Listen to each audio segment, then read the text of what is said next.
Good morning students, जय हिंद। मैं Vipin sir और जीविका केमिस्ट्री क्लासेस में आपका एक बार फिर से स्वागत है। हेलो स्टूडेंट्स, आप पढ़ रहे हैं class 11 chapter number 2 atomic structure यानी परमाणु संरचना के बारे में, जिसमें आपने कल के वीडियो में पढ़ा था नोड, अपभ्रष्ट कक्षक, नोडल तल और नोडल तल निकालना, ठीक है ना। ईटीसी न्यूमेरिकल रिलेटेड संबंधित प्रश्न पढ़ रहे थे। आज आप कुछ अलग पढ़ने जा रहे हैं, जबकि मैंने आपको इलेक्ट्रॉनिक विन्यास सिखाया है और उस इलेक्ट्रॉनिक विन्यास में कहीं न कहीं थोड़ी बहुत चेंजिंग होती हैं। वो कौन सी चेंजेस हैं? जैसे कि आज आप पढ़ने जा रहे हैं डी ब्लॉक आयनों का इलेक्ट्रॉनिक विन्यास, ठीक है ना। क्या पढ़ने जा रहे हैं? डी ब्लॉक आयनों का इलेक्ट्रॉनिक विन्यास पढ़ने जा रहे हैं कि डी ब्लॉक आयनों का इलेक्ट्रॉनिक विन्यास किस प्रकार से करेंगे, ठीक है ना। पहली चीज तो बेटा, डी ब्लॉक में सारी तत्व जो है, सारे एलिमेंट्स जो हैं वो मेटल हैं यानी धातुएं हैं, और धातुएं हमेशा धनायन बनाती हैं, अर्थात इलेक्ट्रॉनों का त्याग करती हैं, ठीक है ना। इलेक्ट्रॉनों का त्याग करती है। इलेक्ट्रॉनों का त्याग करने के पश्चात जो धनायन बनते हैं, तो आपको ये देखना है कि किसमें कौन सी कक्षक से इलेक्ट्रॉन पहले त्यागे जाएंगे, बाद में उससे त्यागे जाएंगे, ठीक है ना। तो अब आइए चलते हैं, हम लोग शुरू करते हैं। आपका लिखा हुआ है कि डी ब्लॉक आयनों का इलेक्ट्रॉनिक विन्यास, ठीक है ना। क्या लिखा हुआ है? डी ब्लॉक आयनों का इलेक्ट्रॉनिक विन्यास। तो देखिए यहां पर क्या लिख सकते हैं हम कि डी ब्लॉक आयनों का इलेक्ट्रॉनिक विन्यास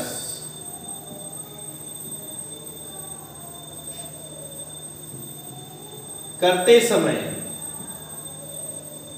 डी ब्लॉक आयनों का इलेक्ट्रॉनिक विन्यास करते समय पहले इलेक्ट्रॉन एस उपकोष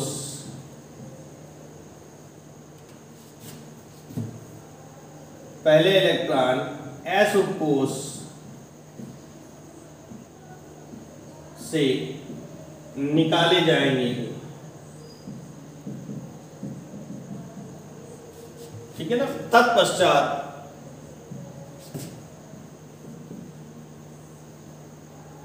एस उपकोष से निकाले जाएंगे, तत्पश्चात डी उपकोष से इलेक्ट्रॉन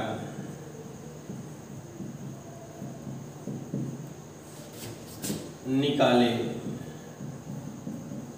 जाए, ठीक है ना।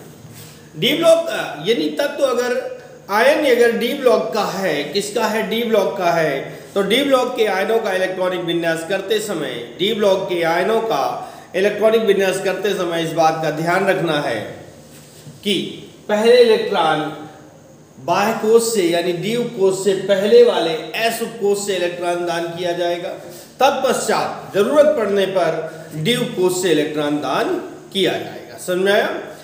ठीक है ना। पहले इलेक्ट्रॉन एस उपकोष से दान किया जाएगा यानी निकाला जाएगा, और तब जब उसके बाद अगर जरूरत पड़ती है तो इलेक्ट्रॉन डी उपकोष से भी निकाले जाएंगे, ठीक है ना। अब अभी आपकी समझ में कम आया होगा। आइए देखते हैं एग्जाम्पल नंबर फर्स्ट, ठीक है ना। उदाहरण नंबर 1 देखते हैं।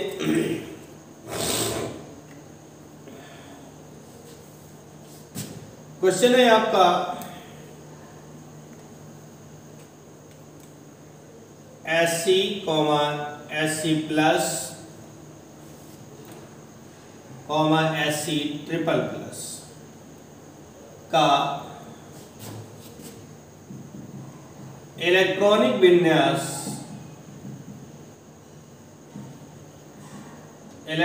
विन्यास एवं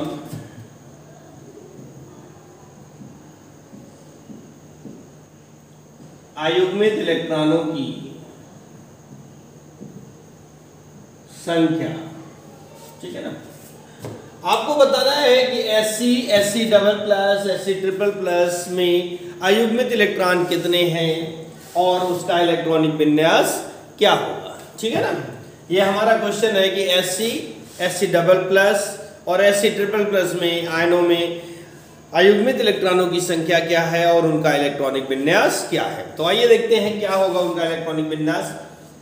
Sc परमाणु क्रमांक 21 होता है। क्या होता है बेटा? 21 होता है इसका परमाणु क्रमांक। अब विन्यास करेंगे तो 1s2 2s2 2p6 3s2 3p6 4s2 and 3d1। ये हमारा परमाणु क्रमांक 21 यानी स्कैंडियम का इलेक्ट्रॉनिक विन्यास होता है। अब आपको पता है कि डी उपकोष में 5 कक्षक बनते हैं। अयुग्मित इलेक्ट्रॉन निकालने के लिए बाह्य उपकोष का इस्तेमाल करते हैं। किसका इस्तेमाल करेंगे? बाह्य उपकोष का इस्तेमाल करेंगे। तो हमारे पास कितने हैं? एक इलेक्ट्रॉन है, ठीक है ना। कितने हैं? तो अयुग्मित इलेक्ट्रॉनों की संख्या, अयुग्मित इलेक्ट्रॉन बराबर कितने हो गए? 1, ठीक है ना। अयुग्म, अयुग्म माने जिसका जोड़ा नहीं बनता। अयुग्म का मतलब क्या हुआ? जिसका जोड़ा नहीं बनेगा वो कहलाएगा अयुग्मित इलेक्ट्रॉन। अब ये हमारा Sc केस यानी परमाणु का परमाणु क्रमांक हो गया। अब हम चलते हैं Sc 21, लेकिन उसमें क्या है? Double plus. क्या लगा हुआ है? डबल प्लस लगा हुआ है, मतलब 2 घटा देंगे तो 19। आपको पता है कि धनायन का जब हम इलेक्ट्रॉनिक विन्यास करते हैं तो धनायन में से जितने धनायन होते हैं, जितने पॉजिटिव चार्ज होते हैं, उनको हम माइनस करते हैं, उनको हम माइनस कर देते हैं। उसके बाद जो परमाणु क्रमांक बचता है उसका इलेक्ट्रॉनिक विन्यास करते हैं। 1s2 2s2 2p6 3s2 3p6 4s2 और 3d1, है ना। ये तो हमारा परमाणु क्रमांक 21 का जैसा विन्यास हो गया।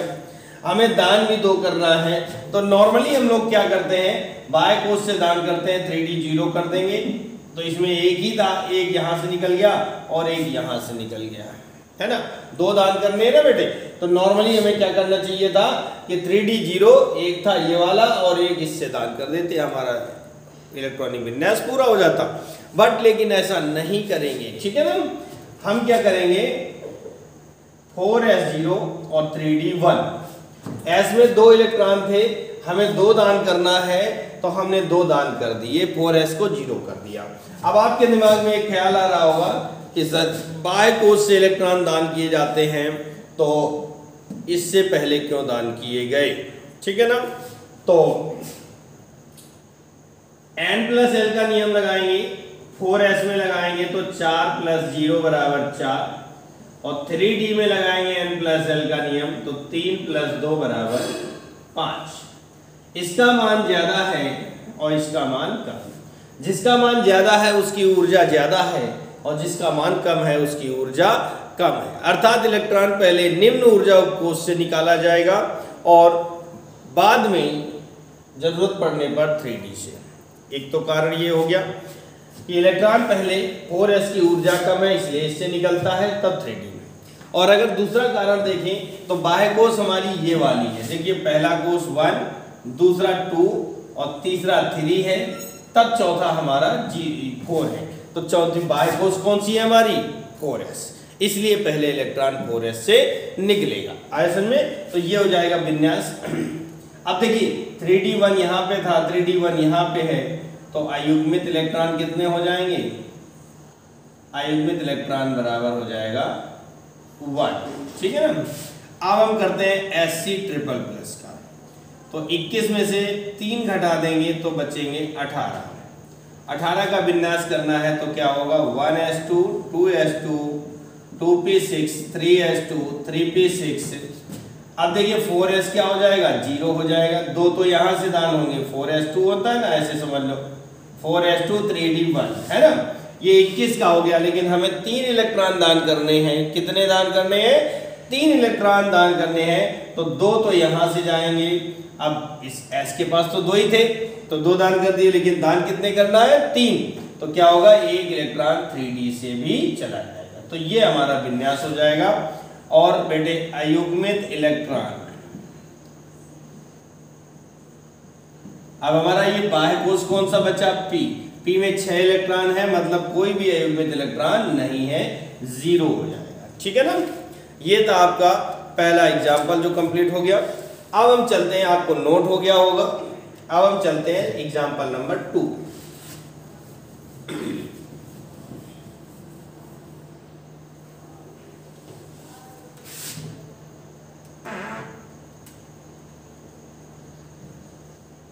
एग्जाम्पल नंबर 2 है आपका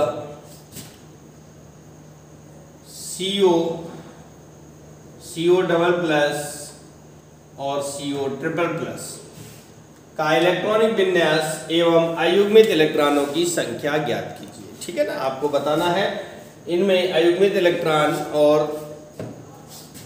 इलेक्ट्रॉनिक विन्यास। तो शुरू करते हैं। CO का परमाणु क्रमांक 27 होता है। विन्यास करेंगे 1s2 2s2 2p6 3s2 3p6 4s2 3d7, ये होगा हमारा विन्यास। 2 2 4 6 4 10 2 12 6 18 2 20 7 27। ठीक है ना, पूरा हो जाता है। अब आपको पता है DU कोष में कितने कक्षक बनते हैं, 5 बनते हैं, और इलेक्ट्रॉन है हमारे पास 7। कितने हैं, 7। ये रहे 7, 3 हो गए, 4 5 6 7। अब आप देखेंगे कितने ऐसे इलेक्ट्रॉन हैं जिनका जोड़ा नहीं बना है। कितने ऐसे इलेक्ट्रॉन हैं जिनका जोड़ा 1 2 3, 3 इलेक्ट्रॉन ऐसे हैं जिनका जोड़ा नहीं बनता है। ठीक है ना, तो अयुग्मित इलेक्ट्रॉन बराबर कितने हो जाते हैं, 3 हो जाएंगे अयुग्मित इलेक्ट्रॉन। ठीक है, ये तो था कोबाल्ट 27 का नॉर्मल सामान्य इलेक्ट्रॉनिक विन्यास। अब हम चलते हैं कोबाल्ट 2 प्लस में। तो 27 में से 2 घटाएंगे, कितना बचेगा, 25 का है ना। 27 में से 2 घटाएंगे, 25 बचेगा। विन्यास करेंगे 1s2 2s2 2p6 3s2 3p6 4s2 3d7। ये तो हमारा एक कोबाल्ट 27 का सामान्य इलेक्ट्रॉनिक विन्यास हो जाता है। लेकिन हमें क्या करना है, 2 इलेक्ट्रॉन दान करने, तो पहले कहां से दान होंगे, 4s से। तो 4s को 0 कर देंगे। ठीक है ना, क्या कर देंगे, 4s को। अब देखो 3d7 सेम कंडीशन होगी, तो अयुग्मित इलेक्ट्रॉन बराबर 3। ठीक है ना। अब हम चलते हैं CO ट्रिपल प्लस में। तो 27 में से 3 घटाएंगे तो 24 बचेगा, यानी 1s2 2s2 2p6 3s2 3p6 4s2 और 3d7 ऐसा होना चाहिए। बट 2 इलेक्ट्रॉन कहां से दान होंगे, यहां से। 4s से 2 इलेक्ट्रॉन निकल जाएंगे। उसके बाद में आप ये देखेंगे कि इसमें हमें 3 दान करना है, और अभी हमने s से केवल 2 ही दान कर रहे हैं, एक और दान करना है। तो अब जो है 3d6 हो जाएगा, 7 की जगह पर 6 हो जाएगा। अब जब आपका d6 हो गया तो क्या करोगे, अयुग्मित इलेक्ट्रॉन के लिए 5 कक्षक बना लो, 1 2 3 4 5, और d में है कितने, 6। 1 2 3 4, अयुग्मित इलेक्ट्रॉन कितने हो गए, बराबर 4। ये हो जाएगा आपका विन्यास। ठीक है, अब चलते हैं थोड़ा सा एग्जाम्पल नंबर 3 पे।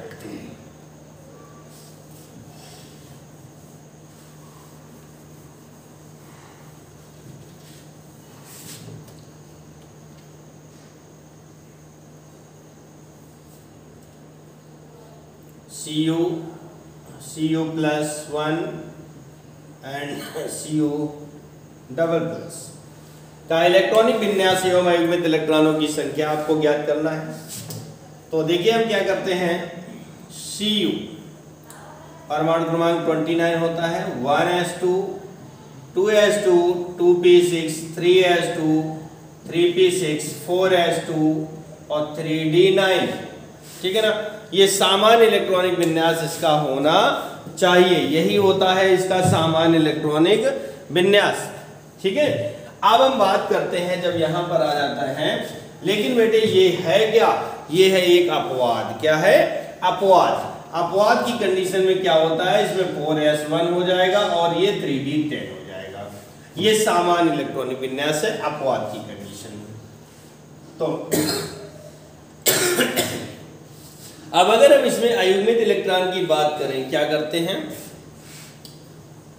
अयुग्मित इलेक्ट्रॉन की बात करें तो देखिए अयुग्मित इलेक्ट्रॉन बराबर 1, ये वाला इलेक्ट्रॉन अयुग्मित होगा, इसमें तो कोई भी इलेक्ट्रॉन अयुग्मित नहीं। अब हम Cu प्लस की बात करते हैं तो 29 में से एक घटा देंगे तो ये हो जाएगा 28। विन्यास करेंगे 1s2 2s2 2p6 3s2 3p6 4s0 और 3d10, ऐसा हो जाएगा। हमें एक इलेक्ट्रॉन दान करना था और 4s में एक इलेक्ट्रॉन है तो उससे एक इलेक्ट्रॉन दान हो जाएगा। अब डी में आप देख रहे हैं कि 10 इलेक्ट्रॉन है ना, 10 इलेक्ट्रॉन है, यानी अगर हम डी उपकोष बनाते तो 1 2 3 4 5 1 2 3 4 5 6 7 8 9 एंड 10 सारे इलेक्ट्रॉन युग्म में हैं, जोड़े में हैं, तो अयुग्मित इलेक्ट्रॉन बराबर 0 हो जाएगा। ठीक है ना। अब हम चलते हैं Cu डबल प्लस में, यानी 29 में से 2 घटाएंगे तो 27 बचेगा। विन्यास करेंगे 1s2 2s2 2p6 3s2 3p6 4s0 और 3d9। यहाँ पर s में कितने इलेक्ट्रॉन थे, एक यहाँ से दान हो गया और एक यहाँ से दान हो जाएगा तो 3d9 हो जाएगा। ठीक है ना। अब अयुग्मित इलेक्ट्रॉन की बात करते हैं 1 2 3 4 5 6 7 8 9, तो अयुग्मित इलेक्ट्रॉन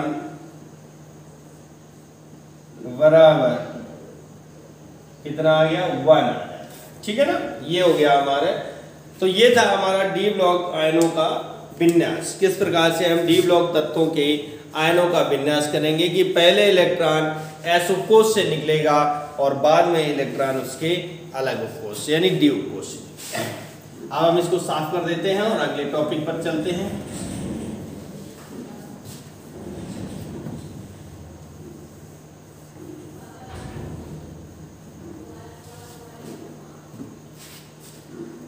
अगला हमारा प्रश्न बनता है, कह रहा भैया n बराबर, क्वेश्चन है n बराबर 1 के लिए L M व S के मान बताओ।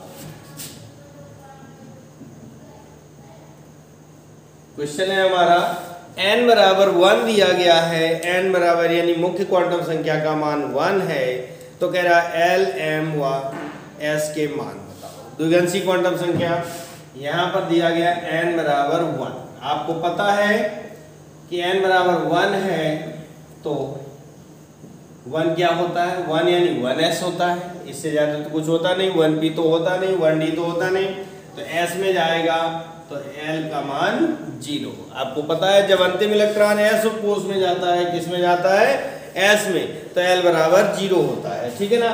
और जब L 0 होता है तो M भी 0 होता है। जब L का मान 0 होता है तो M का मान भी 0 होता है और S बराबर प्लस माइनस 1/2 हो जाएगा। S बराबर प्लस माइनस 1/2 हो जाएगा। ठीक है ना। आया समझ में, ये हो गया। अगला प्रश्न आपका क्या बनता है, देखते हैं।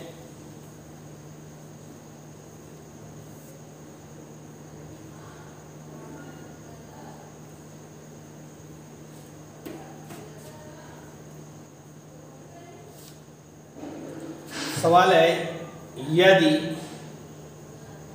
L बराबर 3 तो M व S के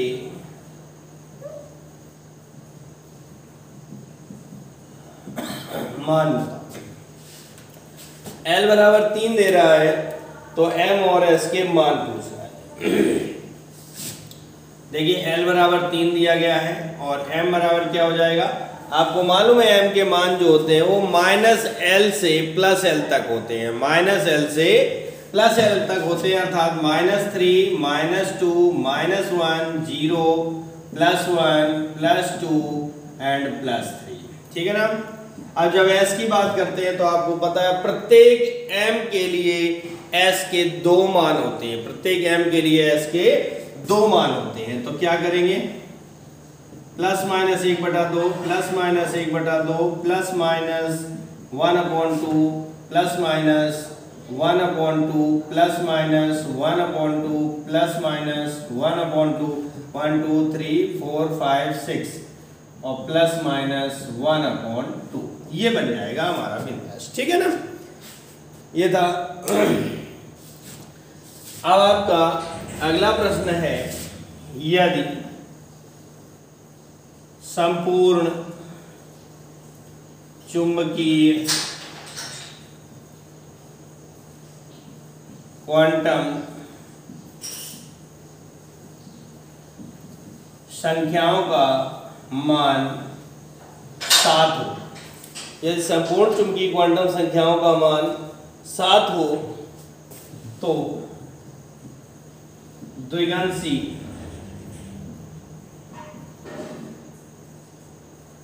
क्वांटम संख्या का मान बताओ। ये हमारा प्रश्न बनता है, ठीक है ना।